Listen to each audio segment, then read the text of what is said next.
तपाईहरुको टिकटकमा first warning आयो। धेरै समयदेखि तपाईहरुले रिपोर्ट गर्नुभयो, अपिल गर्नुभयो, तर पनि तपाईहरुको त्यो फर्स्ट वार्निङ चाहिँ हटिरहेको छैन भने यो भिडियोलाई स्किप नगरी पुरै हेर्नुस् है त।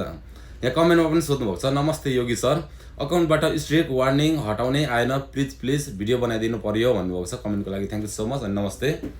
अनि यदि तपाईहरुको पनि फर्स्ट वार्निङ आएको छ भनेदेखि हैन, अब धेरैचोटि रिपोर्ट गर्नुभयो, अपिल गर्नुभयो, हटिरहेको छैन भने अहिले चाहिँ अब त्यहाँनिर पोलिसी ट्रेनिङको अप्सन दिएको छ। तपाईहरुले एकचोटि हेर्नुस् हैन, सेफ्टी सेन्टरमा गएर हेर्नुपर्छ तपाईहरुको अकाउन्टमा वार्निङ आएको छ कि छैन, स्ट्राइक लागेको छ कि छैन भनेर सेफ्टी सेन्टरमा गएर हेर्नुपर्छ। सेफ्टी सेन्टरमा जाने अप्सन पनि अहिले त रिपोर्ट अफ प्रब्लमको अप्सन छैन टिकटकमा।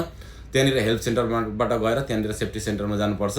सेफ्टी सेन्टरमा गइसकेपछि तपाईको त्यहाँ वार्निङ छ कि छैन देखाउँछ हैन। अनि वार्निङ छ भनेदेखि अहिले त्यहाँनिर पोलिसी ट्रेनिङको अप्सन आएको छ। पोलिसी ट्रेनिङको अप्सन आएको छ, त्यहाँनिर त्यो भ्यूमा क्लिक गरिसकेपछि चाहिँ तपाईहरुलाई 5 वटा क्वेशन सोध्छ टिकटकले। 5 वटा त्यहाँनिर त्यो भनेको तपाईलाई एक मौका दिएको, त्यहाँनिर ट्रेनिङको मौका दिएको तपाईहरुलाई हैन। त्यो भनेको अब सुरुचोटीमा त्यो 5 वटा क्वेशनको आन्सर मिलाएपछि ठ्याक्कै 14 दिनमा रिमुभ हुन्छ तपाईको त्यो वार्निङ चाहिँ। 14 दिनमा है त। भने जस्तो तरिकाले गर्नुस्, सेम तरिकाले गर्नुस्, तपाईहरुको 14 दिनमा तपाईको वार्निङ चाहिँ हट्छ। किनकि म आफैले पनि हटाएर गरेको छु, मैले पनि ट्राई गरेको छु है। अनि मैले कति जनाको अकाउन्ट पनि त्यसरी हटाइदिएको छु। त्यो भ्यूमा क्लिक गरिसकेपछि त्यहाँनिर 5 वटा क्वेशन सोध्छ। त्यो 5 वटा क्वेशन आउँछ भन्ने छैन सबैजनालाई है। जुन क्वेशनहरुको आन्सर आउँदैन तपाईहरुलाई त्यो क्वेशनलाई कपी गर्नुस् अनि त्यसपछि च्याट जीपीटीमा लगेर paste गरिदिनुस्। Chat जीपीटीमा question answer माग्नुस्, chat जीपीटीले तुरुन्त एकदम करेक्ट आन्सर दिइहाल्छ। अनि ठ्याक्कै त्यहाँनिर आन्सर टिक लाउने। जम्मा 5 वटा, सिर्फ 5 वटा क्वेशन सोध्छ। 5 वटा क्वेशनको सही आन्सर दिनुस्। आफुलाई आएन भने कपी गरेर त्यो क्वेशनलाई कपी गरेर स्क्रिनशट गर्ने अनि च्याट जीपीटीमा लगेर सोध्नुस्, त्यसको करेक्ट आन्सर दिन्छ।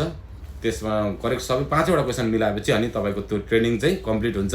अनि ठ्याक्कै त्यहाँनिर टाइम दिएको हुन्छ तपाईलाई कति दिनमा त्यो वार्निङ हट्छ भनेर। ठिक 14 दिनको टाइम दिएको हुन्छ। 14 दिन पुगेपछि ठ्याक्कै त्यो वार्निङ चाहिँ हट्नेछ है त।